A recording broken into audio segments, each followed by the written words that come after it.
Pessoal, o Ciro Gomes fala muita besteira, mas tem alguns raros momentos onde ele tem um ponto de lucidez. E aconteceu durante uma entrevista ali na CNN, na TV CNN, onde ele meteu o pau no ministro Alexandre de Moraes. Quem diria, hein? O Cirão, que ficava sempre na espreita, resolveu colocar a boca no trombone. E você vai ver aqui agora essa entrevista. Olha o que ele falou sobre o passado de Alexandre de Moraes e coisas que muitos não imaginavam. E aí, logo em seguida, uma outra fala do Ciro, ele vai falar sobre o Lula, sobre esse atual governo do Lula agora. Por que ele desatou com o Lula, por que ele brigou com o Lula e o que eles têm achado desse governo de Lula agora.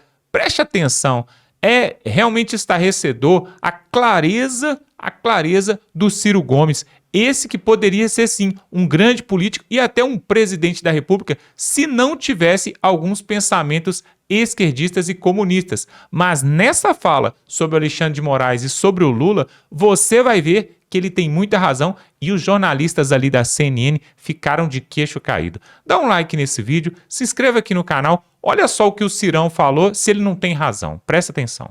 O ministro Alexandre de Moraes, com todo respeito, não é? O ministro Alexandre de Moraes bate o lateral, faz o gol de cabeça, como juiz valida, embora haja uma queixa de impedimento, esse gol, e faz ele mesmo vamos dizer, a perícia do VAR no lance.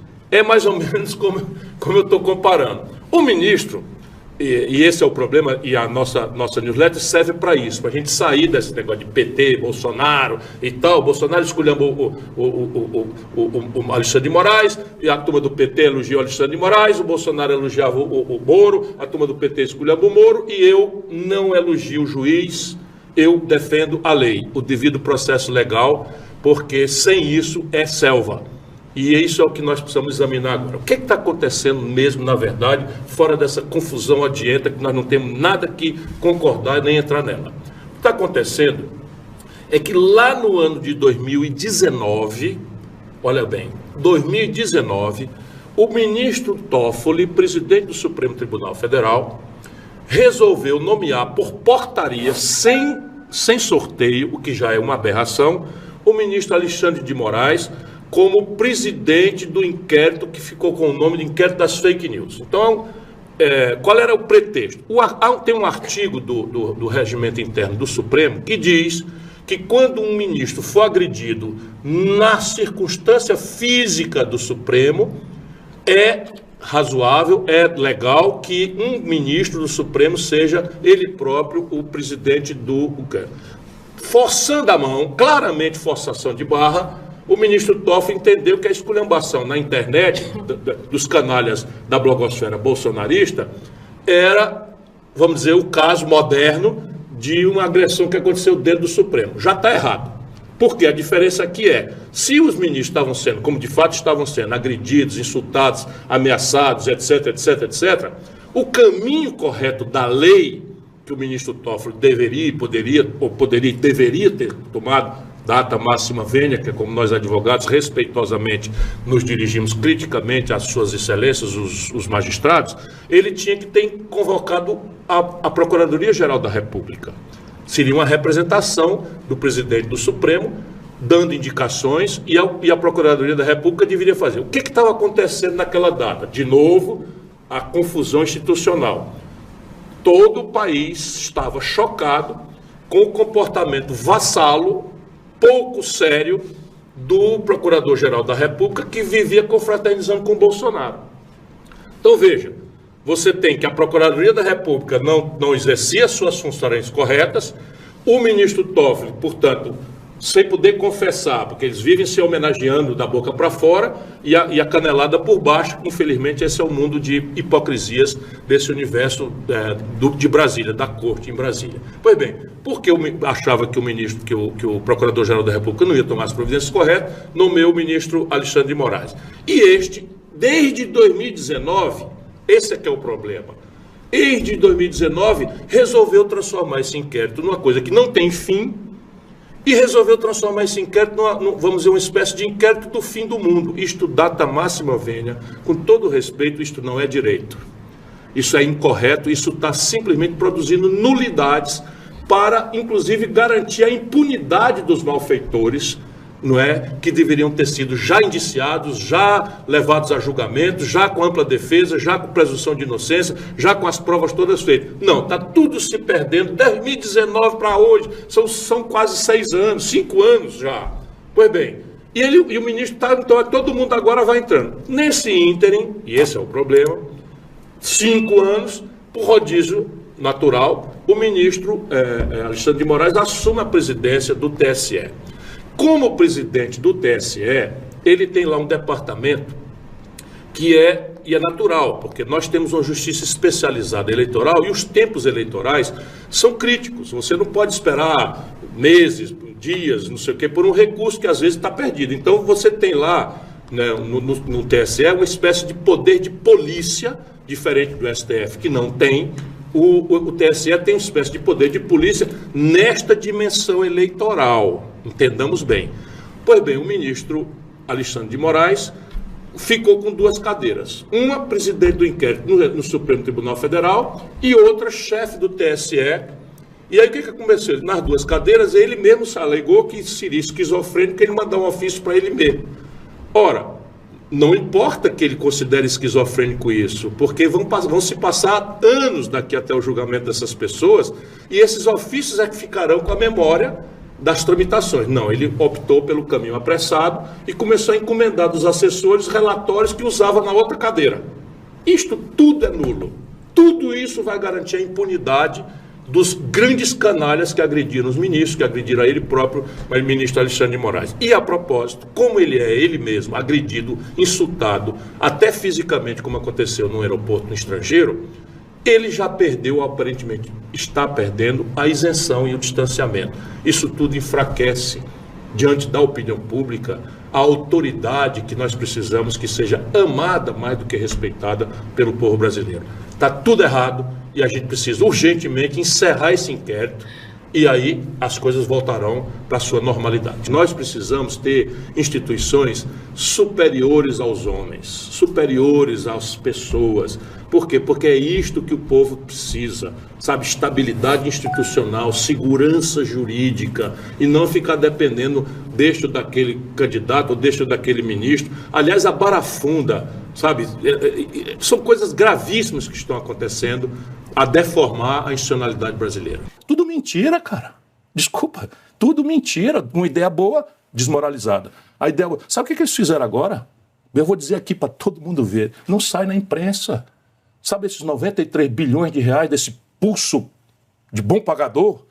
Estranho, né, não?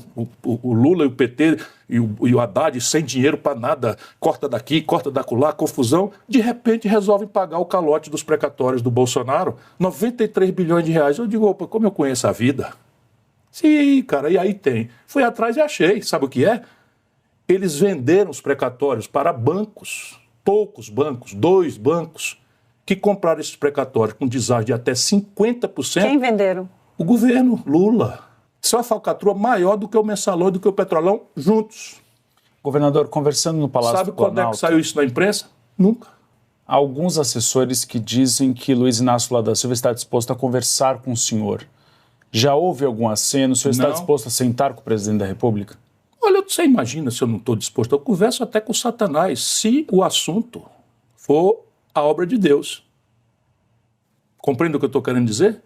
O Satanás está afim de se reconverter, precisa de uma conversa com esse próprio pecador aqui, para fazer, voltar para a obra de Deus, estou pronto. Agora, para fazer balé, sabe, conversa fiada, e, sabe, esse negócio de encantador de serpente, eu já conheço, o Lula ficou velho, cansado, está falando muita bobagem, sabe, ele gosta de cooptar todo mundo. Só que esse aqui ele não conseguiu. O senhor disse que o Lula tem falado bobagens. Por que o senhor considera que ele tem falado bobagens? Porque é muito, irmão. É muita bobagem. Muita. A última agora tem gravíssimas sequelas para nós brasileiros e para a humanidade, potencialmente. Mas por que falta assessoramento? O Lula é aquilo que eu chamo de arrogância ignorante. Né? É uma ignorância arrogante. Porque nós, quando ignoramos as coisas, a gente é modesto. A gente pergunta. A gente pede assim, Ciro, fala sobre uma coisa assim. Eu prefiro não falar sobre esse assunto. Olha, eu não estou preparado para responder isso. Não, ele se sente o cara. E que conselho o senhor daria para Luiz Inácio Lula da Silva hoje? Sabe, largue de querer ser popstar estrangeiro e venha trabalhar aqui. O Lula tem essa virtude, ele é muito trabalhador, muito trabalhador. Se a quantidade de dinheiro que essa gente está gastando para viajar, para se exibir em mau português no estrangeiro e comparar com o gasto na ponta, é um desastre. É um desastre completo. O que aconteceu em 2022 matou um pouco a minha paixão. Não digo pelo povo, mas pela política como linguagem. O que aconteceu? A vida inteira eu disputei porque eu tenho um conjunto de ideias. Eu sustento um projeto nacional de desenvolvimento. Você tem, né, notícia de muita coisa, tem detalhes, tem soluções. Eu estudei profundamente, eu conheço o Brasil com a palma da minha mão. Enfim, e isso não precisa necessariamente ganhar a eleição. Para um democrata, participar do processo eleitoral é uma vitória sempre. Por quê? Porque eu saía das eleições com 10%, 12%, e aquilo me credenciava, em nome de milhões de pessoas, a condicionar o poder, a qualificar a minha oposição ao poder, ou a minha aliança ao poder, eventualmente. Enfim, desta feita, e eu não digo o povo, mas o povo foi na onda de uma certa elite para quem a política é uma irrelevância. Então, a política para os barões do mundo artístico, do mundo dos intelectuais, eles não querem nem saber, estão todos no plano de saúde, se lixando para a saúde pública, estão todos na mensalidade escolar para os filhos, se lixando para a educação pública, e esses assuntos são os que me comovem. Todos estão na segurança privada, carro blindado, condomínios, né, armados até os dentes e tal, e a segurança pública é um desastre no Brasil. E essa elite toda foi, né, na onda, sabe, de uma polarização que é tudo mudar para que nada mude no Brasil. Me desafie para dizer assim, mas não mudou, o Lula não mudou tal coisa em relação ao Bolsonaro, não mudou nada. É chocante o que eu estou dizendo. Desde os dados graves da economia, superávit primário, meta de inflação, câmbio flutuante, autonomia do Banco Central. Já vamos entrar nesse tema. Justo ou não, correto ou não, qual é a diferença no manejo do modelo econômico que o Lula pratica e o Bolsonaro? Se um marciano, amigo imaginário que eu tenho, passou aqui no ano passado, em 2022, e viu aquela guerra civil quase iminente no país, e passa agora, a emenda do relator está igual, a roubalheira na relação corrupta e fisiológica com o Congresso, igual com as mesmas pessoas, as mesmas personalidades. Vamos no extremo, o Lula sobe a rampa com essa coisa identitária. Isso que te desiludiu, que te faz desistir? A prostração da sociedade civil brasileira a isso. Eu não desisti, eu fui desistido. Então eu estou lutando por outras lógicas. Eu só não quero submeter mais minhas ideias a um processo eleitoral viciado. Então, só que fique muito claro, o senhor não é candidato à presidência da República. Não pretendo mais ser candidato a nada. Não pretendo mais ser candidato a nada. Não mesmo. Vou ver se consigo. Sabe, isso é fascismo do puro. Aí como é fascismo do bem, não é fascismo do puro. O petismo, essas coisas, é fascismo na veia. Eu não quero conviver com fascista, nem bolsonarista, nem petista. Como o senhor resumiria o governo até então? Uma grande decepção, porque eu sempre alimento a ideia de que o Lula e o PT e seus puxadinhos, entre os quais está o meu partido, não é, tem obrigação moral, obrigação explícita, compromisso, claro, com a mudança do Brasil. Veja bem, nós entramos na Corte Internacional de Haia, acusando o Bolsonaro de genocídio da comunidade Yanomami. Sabe o que aconteceu no primeiro ano do governo Lula?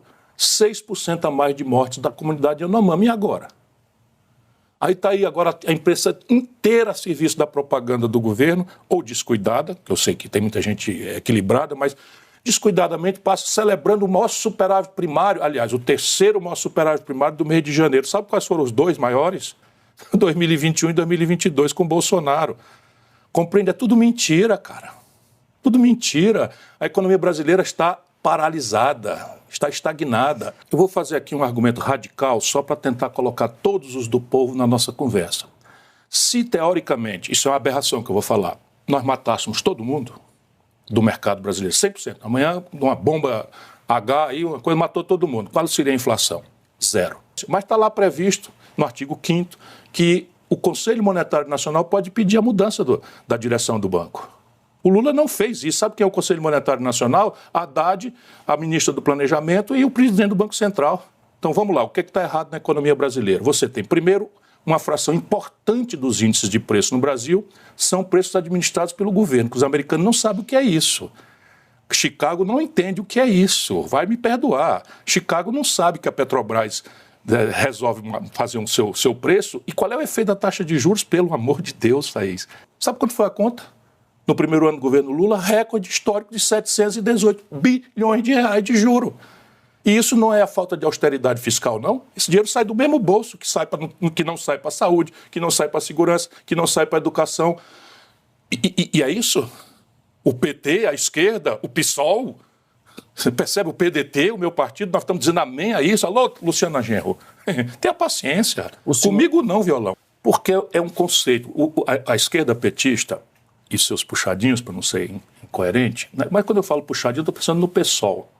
Sabe, o discurso de PSOL, o discurso de PT, sabe, de progressismo e tal, em cima da cripto-reacionarismo que rege a economia brasileira, é uma coisa que destrói na cabeça do povo. Nós estamos deixando um buraco na cabeça do povo brasileiro e daqui a pouco o bolsonarismo, sem o Bolsonaro, vai comover essa gente. Pelo buraco moral, intelectual que nós estamos produzindo. É tudo mentira. O que é mentira? Toda a política industrial é mentira. Essa que vai ser adotada essa pelo que anunciou-se é mentira. E eu, examinando, fui cair nos recursos. Como é que você anuncia uma política industrial sem mexer na condição de comércio exterior do país? Vamos lá, o desenrola. Todo mundo que me acompanha sabe que eu transformei a denúncia da inadimplência das famílias brasileiras num problema de macroeconômico. Você com inadimplência de 72 milhões de pessoas humilhadas no Serasa e SPC, você não tem como alavancar uma das ferramentas do crescimento econômico, que é o consumo popular.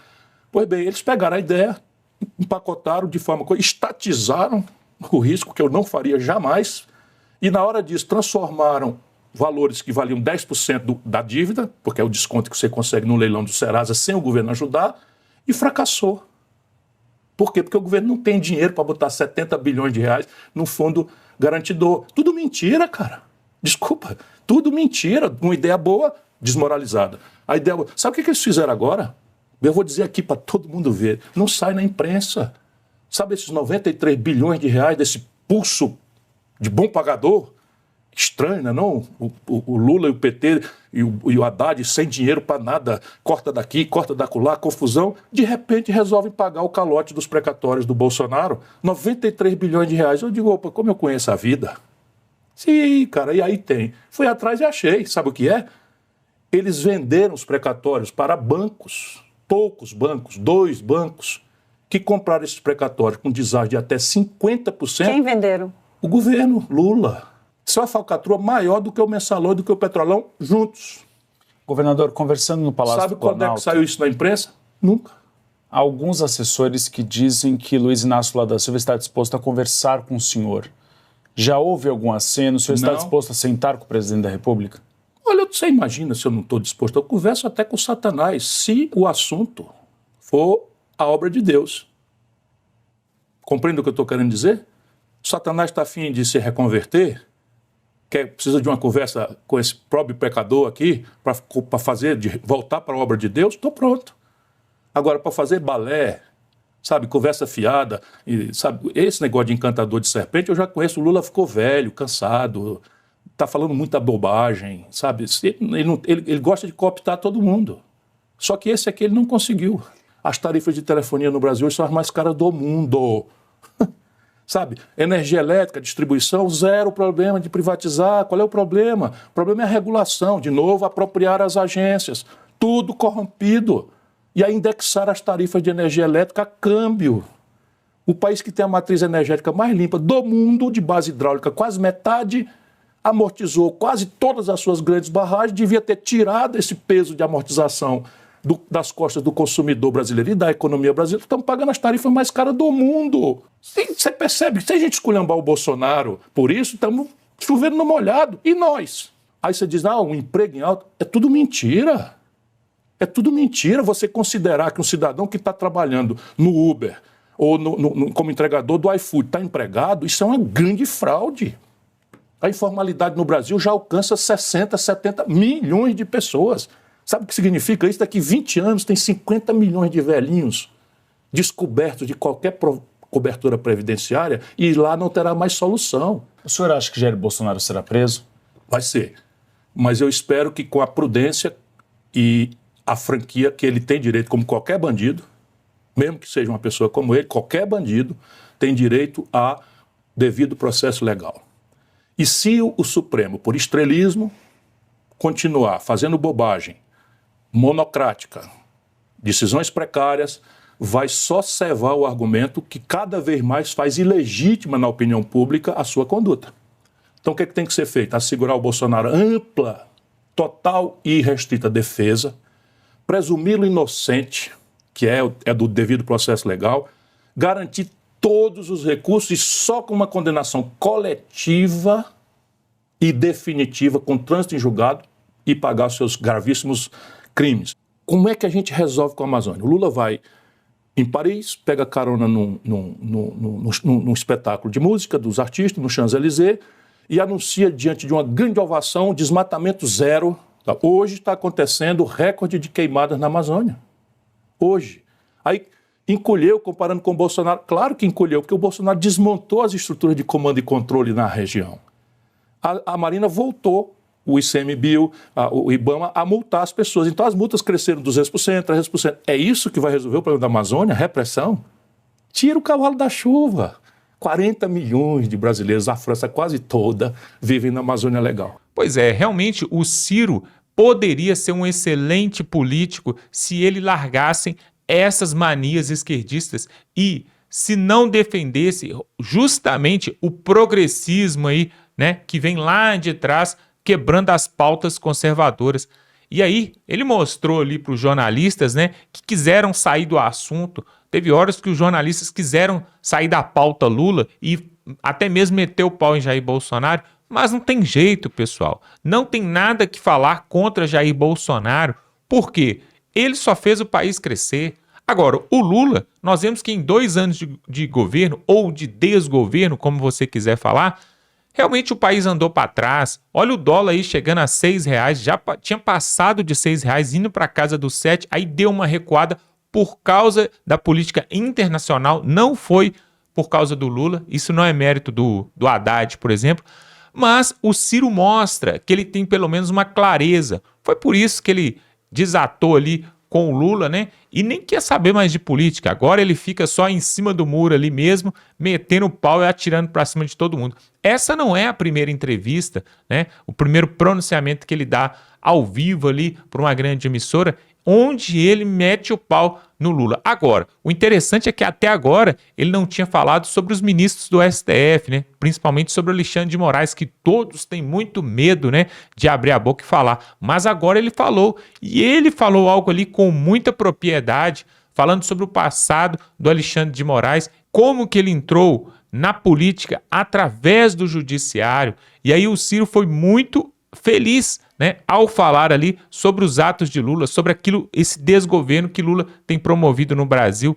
O Ciro, na verdade, ele tem 3 faculdades, estudou até em Harvard, poderia ser um excelente ministro, por exemplo, da economia, mas teria que largar aí esse marxismo, né, esse lenismo, né, que traz aí realmente essa ideia de que todos têm que ser igual, que todos têm que ser tratados igual. Não existe isso. Nós vivemos num mundo capitalista e temos que aceitar isso. No mundo capitalista, você é pago e remunerado por aquilo que você produz.